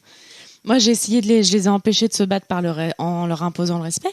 Mais, s'il avait fallu utiliser la force pour éviter qu'ils se mettent dessus, Et donc, je pouvais tout à fait le faire. Tu penses que les jets de dés à ce moment-là sont bien parce En fait, qu'ils permettent de plus se sentir pissé et de commettre des erreurs. Justement, pour mon personnage, le problème des jets de dés, c'est qu'il me posait, là, pour le coup, un vrai dilemme. C'est-à-dire, je vais faire mon jet de dés, mais si je le fais, je le défonce. Or, c'est interdit. C'est ce que disait Colline tout à l'heure. Et du coup, le fait de me rendre compte que j'allais lancer 16 dés, je me dis putain, c'est démesuré, je vais le défoncer, je peux pas faire ça. Non mais vous voyez ça, vous voyez comme ces jugements-là et ces jets de dés-là, ils ne sont importants finalement que lorsqu'il y a de la violence physique. Mais c'était moral aussi. Pas nécessairement. Moi, j'ai décidé de défoncer la gueule à quelqu'un psychologiquement. C'était un vrai choix, c'était quand même extrêmement limite. Je l'ai fait parce que je le pouvais, parce que sur le moment je le voulais vraiment, parce que c'était dans mon perso, je me suis dit que c'était ce qu'il aurait voulu. Mais putain, tu sais que tu vas réussir quoi. Enfin, ça pose quand même un dilemme. Est-ce que vraiment j'ai envie de détruire la psyché de quelqu'un quoi. Enfin...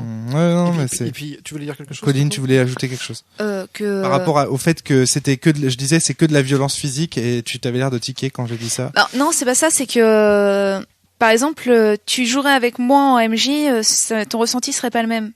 Parce que c'est aussi des choix de compteur. C'est-à-dire que c'est vrai que Simon, lui, il aime qu'on se sente fort et parfois même, il aime bien te détruire derrière en te disant, voilà, il te fait te sentir fort pour après mieux te détruire. Ouais. Alors que moi, quand j'ai fait des parties en convention, franchement, les personnages se sentaient pas si puissants que ça. Parce que déjà par rapport aux grâces, t'as pas vraiment rajouté de difficultés et moi je rajoute beaucoup plus de difficultés en disant ok mais tu veux toucher combien de personnes, tu veux que ça dure combien de temps, et souvent des fois pour certaines personnes je les coupe au milieu de leur grâce en les disant c'est fini. Mais est-ce que t'as pas assez investi ou alors et ils ont pas intérêt à arrêter leur grâce, pas intérêt vraiment. Si vous deviez résumer le propos de Théo Cali pour nos auditeurs en qu'est-ce que vous avez voulu exprimer par ce jeu? Moi, Simon. Et puis après Colline. Réfléchis. Je vais faire une petite digression. Moi, je suis un grand fanatique de comics. J'adore les comics, j'adore les histoires de super-héros, que ce soit du Batman à la Superman, en passant par les X-Men, etc.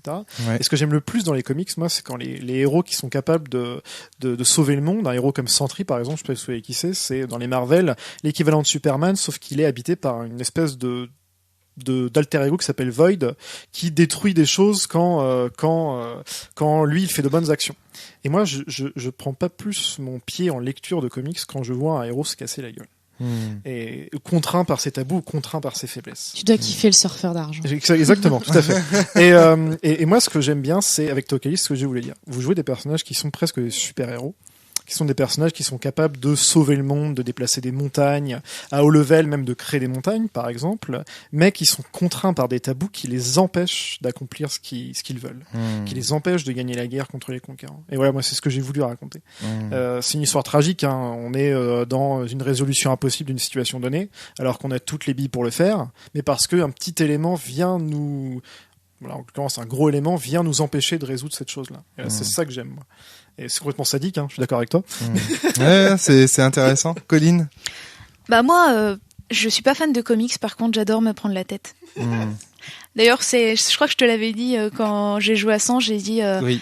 Simon, il m'a dit que j'allais aimer Sens parce que j'adore me prendre la tête. Oui. Et j'adore me retrouver dans des situations où il faut que je trouve une solution, où je ne sais pas comment faire, où je me retrouve à... Et en fait, là, Comment tu savais que Sens c'était un jeu de prise de tête, Simon, en fait? Parce que j'avais lu pas mal de trucs dessus. Ah, d'accord, ok. Moi, ce que je cherche à faire dans Théo Cali, c'est... Effectivement, c'est un peu la même chose, c'est de mettre des personnages dans un carcan et que tout ce qui se trouve autour d'eux, au final, c'est-à-dire leurs convictions principalement, au fur et à mesure s'effondrent et qui se retrouvent dans un espèce de carcan à se dire que voilà, ils ont leur foi, ils ont tout ce qu'il y a autour d'eux qui s'effondre. Il faut qu'ils réussissent à s'en dépatouiller, qu'ils réussissent à s'en sortir et à finalement recréer leur propre réalité, en fait, à découvrir la vérité. C'est marrant la manière dont vous parlez de... Vas-y, je t'en prie, Simon, continue. Parce qu'en plus, quand les joueurs découvrent la vérité, et toi, Flavie, quand tu liras le bouquin, tu verras qu'en fait, ça implique beaucoup plus de choses. Ce que je viens d'énoncer là, ça prend une ampleur multipliée par 10, 20, 100, quoi. Ça devient terrifiant presque. Donc voilà.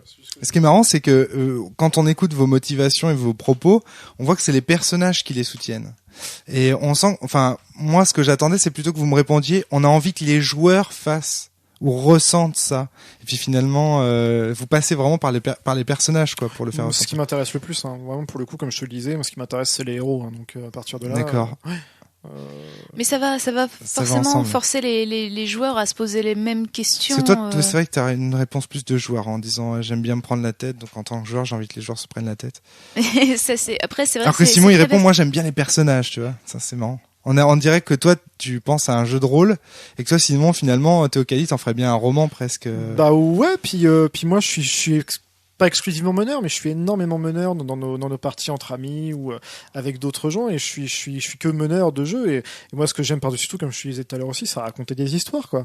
Donc comme je te disais, c'est des histoires de personnages. Donc j'ai fait des campagnes qu'en improvisation, et des campagnes qui duraient plus d'1 an. Donc voilà, tu vois, moi ce que j'aime bien, c'est réagir en fonction des joueurs et presque rentrer dans un jeu. Je sais pas quelle terminologie tu utilisais. Narrativiste. Voilà, ouais, c'est une terminologie qui est tellement galvaudée aujourd'hui ouais, c'est ce que Thomas il évacue. Ouais, c'est clair. Non, mais je suis d'accord que c'est. Tu ne dis pas narrativiste. Faut pas le dire. C'est trop compliqué. Ouais, vraiment, c'est rentrer dans un corpus théorique qui est tellement galvaudé, et tellement mal compris maintenant que c'est casse-gueule en fait. Mais t'as tout à fait raison mais quand tu dis. Tu vas encourager les dilemmes moraux et l'histoire. Exactement. Voilà. C'est ça. T'as tout à fait raison quand tu dis que je me mets beaucoup dans la place des joueurs, parce que c'est vrai que je m'en suis rendu compte encore plus en écrivant le bestiaire et en discutant avec un de mes relecteurs que quand je lui ai dit j'ai écrit tel personnage, enfin tel PNJ, mais les joueurs quand ils vont découvrir la vérité dessus, mais comment ils vont se mettre à douter, comment ils vont se poser des questions dessus et tout, et ils vont se prendre la tête et c'est vrai que moi je me mets dans la position, moi si je me retrouvais face à une créature comme ça, si je découvrais vraiment la vérité dessus, eh ben qu'est-ce que ça me ferait, quoi. Et puis ça remettrait en doute toutes mes convictions déjà acquises, et voilà, donc c'est ça qui m'éclate aussi. Thomas tout à l'heure disait qu'il n'avait pas eu à aucun moment cette forme de jugement, enfin qu'il n'avait pas ressenti ça en tout cas, mais en fait si justement les jets de dés t'amenaient nécessairement à formuler ce genre de jugement, genre si je fais le dé je risque ça, mais si je le fais pas, je risque ça, etc. Peut-être que Tom, du coup, aurait été obligé d'avoir ce genre de jugement. Vous voyez ce que je veux dire? Ce que j'essaye de vous dire par là, c'est qu'il y a peut-être des petits réglages sur le système minime à faire qui ferait, mais genre ou rien du tout, hein. Peut-être même garder tout ça et puis juste dans votre supplément ajouter une règle qui ferait que par exemple, on oblige en fait le joueur qui jette son dé à se poser une question, un dilemme moral ou un truc comme ça. Peut-être. Enfin, je te propose ça, mais ça pourrait être intéressant effectivement. Il y a une notion que j'ai oublié aussi tout à l'heure à dénoncer. C'est la notion de graduation, c'est-à-dire que même d'évolution de l'action. C'est-à-dire que par exemple, toi tout à l'heure, ton personnage, il a fait un jet, je crois, de sens examiné lorsqu'il était en haut du temple pour voir des choses. Ouais. Et en fait, moi, ce que j'aime aussi, c'est que t'es quasiment sûr que tu vas réussir ton jet. Donc toi, en tant que joueur, tu sais presque inconsciemment que tu vas, même consciemment, que tu vas forcément voir quelque chose d'intéressant. Mais il y a une notion moi que j'aime bien mettre et qui est difficile à articuler en termes de jeu, c'est la notion d'évolution, de marge de réussite. Par exemple, pour moi, plus tu fais de réussite, finalement, plus tu vas voir de choses intéressantes, plus ton esprit va s'arrêter sur des choses, plus l'esprit du personnage va s'arrêter sur des choses. Et c'est ça que j'aime bien avec ce système. C'est-à-dire que, comme on a une difficulté de base qui peut être finalement transcendée par des réussites supplémentaires, on peut amener au personnage des éléments supplémentaires, des informations, des réussites en combat, une violence en combat, etc. On peut donner du plus, quoi. Et moi, j'aime bien les systèmes qui donnent du plus, quoi. Tu vois ce que je veux dire ? Par exemple, il y a un système que j'aime pas, c'est celui de Warhammer, parce qu'il joue sur le moins.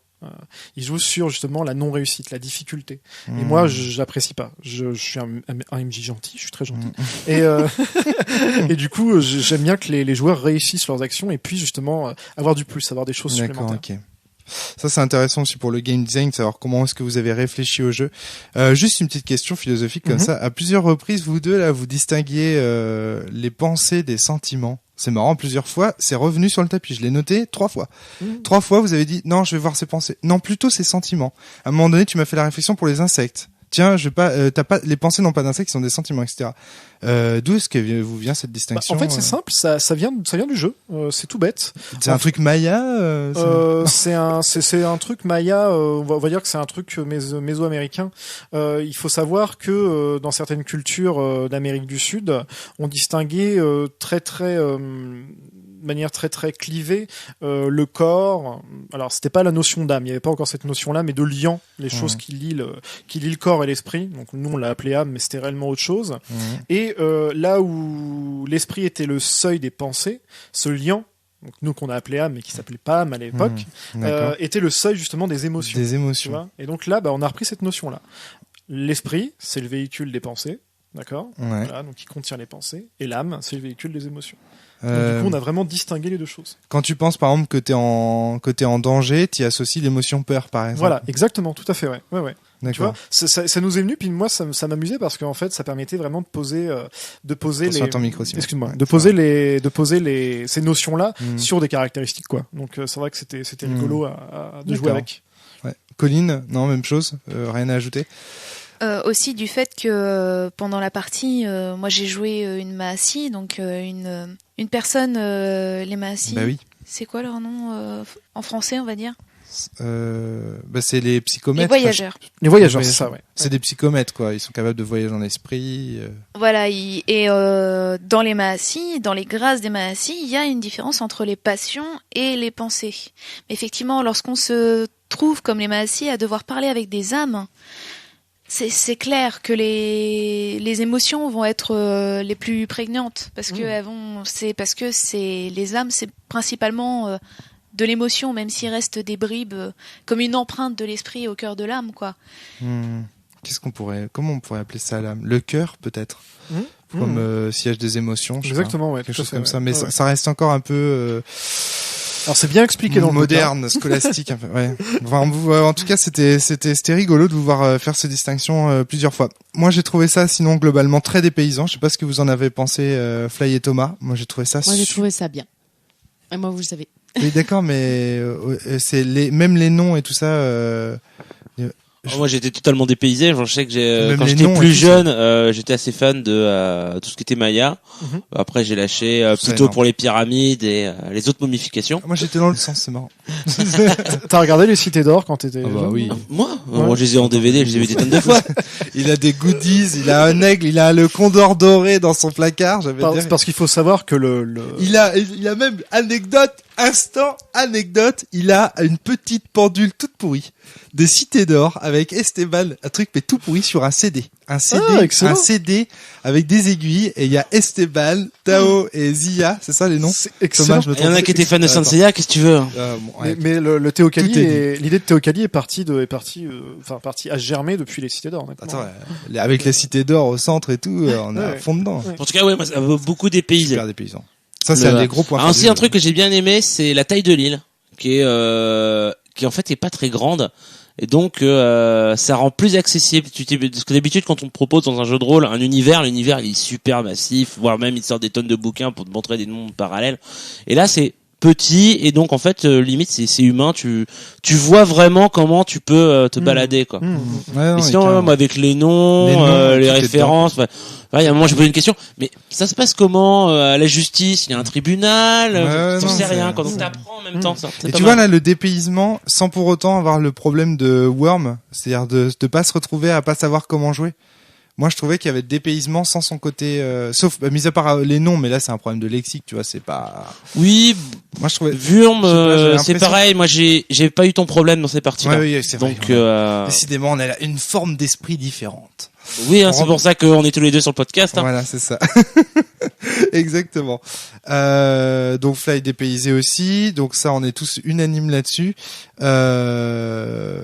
Écoute, Je le répète, j'ai trouvé ça bien. oui, moi j'ai trouvé ça bien aussi. Voilà. C'est pourquoi tu voulais que je le dise spécialement. J'aime bien répéter. D'accord, ok. Donc c'est bien. Jouez-y. Combien Jouez-en, combien vous en avez vendu Théo Cali, vous savez ou pas Alors, au jour d'aujourd'hui? à nous seuls, avec Colin, parce qu'on les... Alors vous êtes édité par Footbridge Edition, tout à fait, ouais. Nous, à nous seuls, on en a vendu, je crois, 70, quelque chose comme ça. Non, plus un peu moins, 50. Attends, Colline dans le micro parce que sinon un petit Une peu bonne moins. cinquantaine. Bon, bah voilà, une cinquantaine, c'est bien loin de ce que j'imaginais.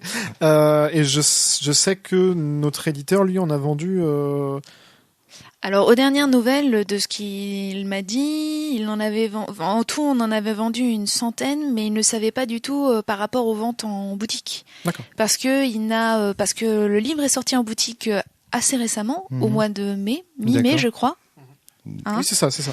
Donc c'est récent, ça ouais. fait pas longtemps et apparemment il m'a dit qu'il n'aurait de nouvelles de Millennium que le 20 juin D'accord. pour les ventes de mai. Donc J'aimerais en bien fait il savoir, le sait pas du vraiment. tout. Ouais, moi aussi, ouais. Vraiment, ça Bah, m'intéresse. moi, je conseille, ça change vraiment. Et pour le coup, en plus, je le dis parce que les joueurs de jeux de rôle aiment bien aussi les beaux livres. Moi, je trouve le livre est beau. Donc, C'est gentil. Donc, moi, j'aurais bien voulu savoir parce que c'est vraiment un jeu qui... Enfin, c'est marrant parce que c'est un jeu, quand on y réfléchit bien, au niveau des tabous, qui prend à contre-pied toutes les pratiques rôlistes habituelles. C'est-à-dire qu'on n'a pas le droit de piller, on n'a pas le droit de toucher les cadavres, donc pas le droit de fouiller les corps. On n'a pas le droit de tuer, donc pas le droit de tuer des gars. Enfin, j'ai vraiment l'impression qu'on prend le cliché, tu vois, Lord Gardakan et tout ça là. Tu vois, on prend le cliché et puis on met les tabous. Bon bah t'as pas le droit de faire ça, t'as pas le droit de faire ça. T'as pas le droit d'avoir un paladin niveau 66, etc. Enfin, tu vois ce que je veux dire? C'est vraiment. Et là-dessus, je trouve pour ça. la simple raison, quand tu commences, t'es déjà paladin niveau 66. non mais tu vois ce que je veux dire? C'est pour moi ça me, enfin, ce côté-là, ça me plaît bien. Mais ce qui est rigolo, c'est que justement, quand je l'avais travaillé au tout début, quand je l'avais travaillé pour les démiurges en herbe, c'est vrai que c'est quelque chose que j'avais ressenti de la part de certains juges comme un défaut. Tu vois? Et que certains joueurs aussi, notamment le frère de Colin qui nous a dit pendant une demi-heure nous a pris la tête en nous disant mais on peut pas tuer quoi. Voilà. Ah oui, bah il y a des joueurs là, ce qu'ils aiment, c'est avoir une grosse épée et tuer des gens quoi. Ouais, mais donc dès qu'on leur propose, ils peuvent dire bah, tu peux pas tuer, t'es fort mais t'es pas le droit de tuer. Effectivement, des gens que ça bloque. C'est normal que il y ait des jeux qui plaisent à certaines personnes, d'autres qui plaisent pas à certaines personnes. T'es pas fait pour plaire à tout le monde. Hein. Mao Shoujo, le jeu de Thomas, je veux dire voilà, ça parle quand même de bishoujo, de sorcières. Non, pas de bishoujo, attention. Non, mais ça parle quand même d'un manga très particulier qui est le manga pour filles.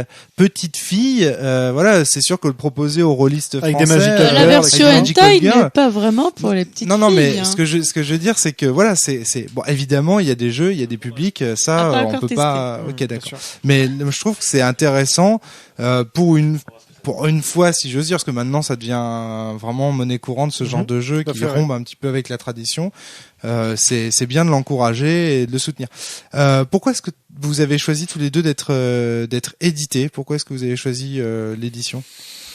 Parce que on en a parlé en fait en préparation du podcast. Parce que quand on a commencé à écrire sur Théo Cali, on n'avait pas toute cette relation au jeu de rôle qu'on a maintenant. En fait, on était dans un groupe de jeux finalement et on connaissait pas trop l'univers finalement, si tu veux, du jeu de rôle. On connaissait bien les jeux de rôle, mais on connaissait pas autant que vous, par exemple ici à la cellule, vous pouvez le connaître. Ce qui fait que nous, être édité, c'était simplement pour nous, c'était la seule voie. En fait, moi, je me demande comment vous avez fait pour faire un jeu aussi bon sans avoir une connaissance. Enfin, vous dites que vous n'avez pas de connaissance du jeu de rôle, je sais pas quoi, c'est pas possible. Vous avez pas pu faire un jeu. C'est plutôt en fait pas de connaissance dans le milieu du jeu de rôle, le milieu de l'édition. Mais même, c'est-à-dire que t'as quand même quand t'as les connaissances des systèmes et tout ça, des mécaniques. Ouais, c'est ça d'être un génie. Ouais, tu me diras. Ok, bon bah voilà, félicitations pour ça aussi parce que. Tu crois pouvoir demander à Minata pourquoi t'es si bon dans la boxe? Ben non. Non, mais on s'était jamais vraiment posé la question si on allait proposer un jeu à un éditeur. Nous, depuis qu'on se connaît, on travaille sur un autre jeu de rôle. Pendant des années, on a travaillé sur ce jeu de rôle-là et on s'était jamais posé la question. On allait le proposer à un éditeur. Voilà, là, c'est plus... c'est plus un concours de circonstances, c'est plus l'annonce de Footbridge qui cherchait des jeux atypiques et on s'est dit, on était dessus. Moi, j'étais super motivée pour jouer, pour travailler dessus. Et voilà, on s'est dit, on va lui envoyer, ça ne coûte rien d'envoyer. Notre jeu correspond et moi, je vais voilà. vous dire, j'ai eu un pincement au cœur quand ça fait 2 fois que je vous le dis, je sais. Est-ce qu'on l'a déjà dit en préparation du podcast, mais je vous dis ça, j'ai eu un pincement au cœur quand j'ai vu que Théo Cali allait être édité. Je me suis dit mais non, mais ça devait être un jeu de rôle indépendant ça. Ouais, mais et je sais pas pourquoi en plus j'ai un faux souvenir. J'avais construit un faux souvenir comme quoi on en avait discuté ensemble. Ah ouais. Ah bah non. Et voilà. Donc et si tu veux, pour nous, bah c'est vraiment l'inverse. Pour nous, d'être édité, c'est con à dire, hein, mais c'est presque une consécration. Si tu veux, c'est comme si on avait, j'ai dit, c'est con à dire. Hein. Thomas fait des grimaces. Si tu veux, c'est comme si on avait réussi quelque chose. Et c'est finalement quelque chose, c'est finalement une sensation presque erronée, hein, parce que bon, on peut tout à fait faire de bonnes choses, des choses terminées, finies et bien calibrées, sans forcément être édité. Mais pour moi, en tout cas, je parle Colline est éditrice. Juste pour entre parenthèses pour nos éditeurs, c'est-à-dire c'est ton métier en plus, Colline. Oui, tout à fait. T'aurais pu le faire, vous auriez pu le faire tous les deux, quoi, à vous deux. Alors moi, comment dire. Mais c'était en fait. C'est étrange, mais je m'en sentais pas la force parce que j'ai beau avoir toutes les compétences théoriques de l'édition, c'est pas forcément ça qui fait vraiment le fait qu'on est éditeur. Pour moi, l'expérience primée, bon, bien sûr, à terme, ça me ferait vraiment plaisir d'éditer mes propres ouvrages. Mais franchement, je suis très contente d'avoir collaboré avec Footbridge pour ce travail-là parce que on sait, des deux côtés, on a pu vraiment s'enrichir l'un l'autre. Moi, ça m'a fait de l'expérience, mais tout en ayant un soutien. Un soutien aussi, quoi. L'autre raison que vous invoquiez aussi, je me permets de le signaler, c'est aussi le financement. Ah bah bien entendu, oui, tout à fait. Ouais.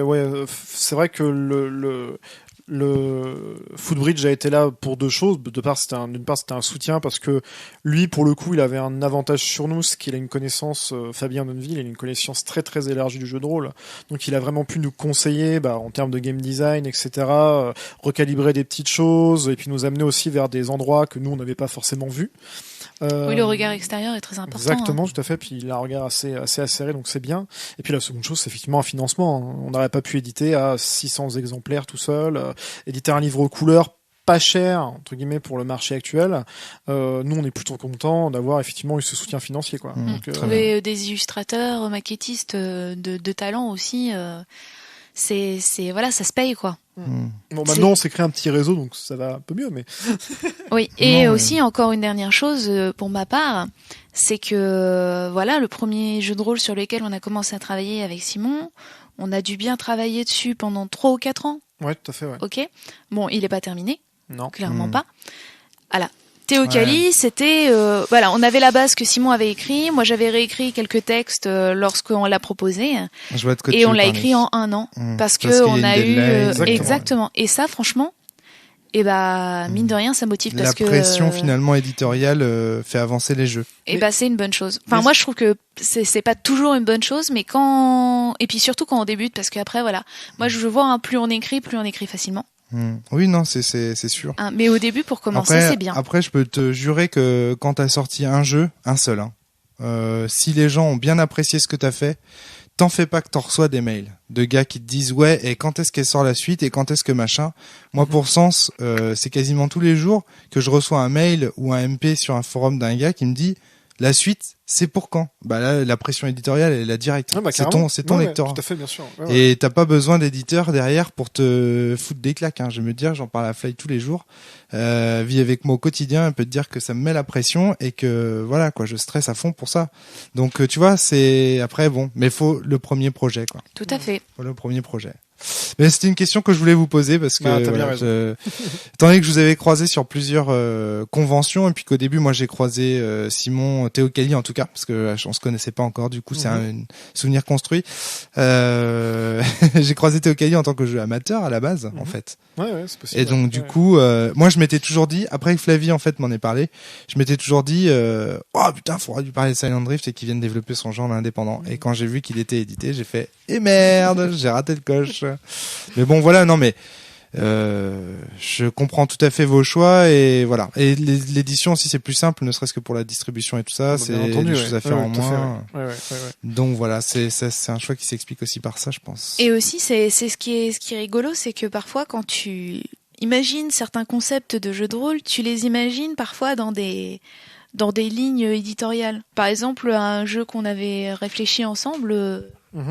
On s'était dit non, mais je dis pas au micro parce que c'est un projet secret. Non, mais c'est vraiment un balbutiement. D'accord. Okay. Comme on peut en avoir plusieurs, et puis voilà, on s'était dit oh mais ça irait bien à cet éditeur-là. Ouais, c'est rigolo. Ouais. Et c'est des fois, voilà, t'imagines bien ton jeu dans la gamme d'un éditeur et bon voilà, c'est. Après, c'est peut-être aussi parce que on n'a pas toute la vision de tout ce qu'il y a autour du jeu de rôle aussi. Hein. Tu vois les choses comme elles t'arrivent. Ah non, mais c'est clair, c'est clair. Par bon, après, le trou de ta lorgnette, je suis un activiste du quoi. jeu de rôle indépendant, donc je me permets de vous attirer du côté obscur de la force, c'est bien légitime. Et ça nous permet de le découvrir. Transparence devant mes auditeurs d'ailleurs. Exactement. Ouais. Donc, je pense que c'est réglé. Théocali, Fly s'endort, mais elle juge que c'est super, c'est ça? C'est très bien. Oh là là. Achetez-le. Voilà. Thomas, qu'est-ce que, au final, t'as pas mis un jugement définitif, petite conclusion? Ben, moi, je trouve le jeu bien. Maintenant, en fait, j'attends le prochain scénar et qu'on ait un MJ qui nous lance une campagne pour voir en fait ce que ça donne. Fly lève la main, dis-moi. Bon, donc voilà, ça te fera aussi des retours d'un autre. Est-ce que t'as eu des retours d'ailleurs d'autres MJ qui maîtrisent Théocali? Bah non. Non. Oui. Si, on en a eu un sur le Facebook de Théocali, me semble-t-il. Quelqu'un qui ne savait pas où justement poster un commentaire et qui avait fait tester le kit de démo. Ah oui, c'est vrai, exact, tout à fait. Oui, tout à fait. Sinon, on a eu quelques rares commentaires sur le jeu de en lecture, lui-même. quoi. Ouais. De lecture. Mais en règle générale positif. Oui, même pas en règle générale, que positif en fait. Donc, bon, après voilà. Et pas énormément de critiques. À notre grande âme. Parce que c'est vrai qu'on aimerait en lire plus, mais. C'est peut-être un jeu qui attendez les gars, il vient de sortir en boutique. Le jeu est sorti il y a combien de temps? Ouais, voilà, c'est ça. Il est sorti en mai. En boutique, oui, il me semble qu'il est arrivé. Voilà, il est arrivé. C'est rien, c'est normal, hein, faut laisser le temps. Carrément. C'est encore un peu trop tôt pour le dire. Bon bah voilà. Et vous alors du coup rien à ajouter sur cette partie? Bah si, moi j'ai quelques. Oh là là, je commence à oublier des consonnes. Mais je t'en prie. J'ai quelque chose à ajouter. Continue d'oublier des consonnes. T'as tout ton temps. J'ai passé une bonne soirée. Moi je trouve Idem. On a fait une bonne partie. On a bien rigolé aussi. Donc ça. Moi, je pense que je vous ai fait vivre une petite histoire, donc ça m'a suffi. Mais c'était vraiment très bien. Et puis voilà quoi. Et puis voilà.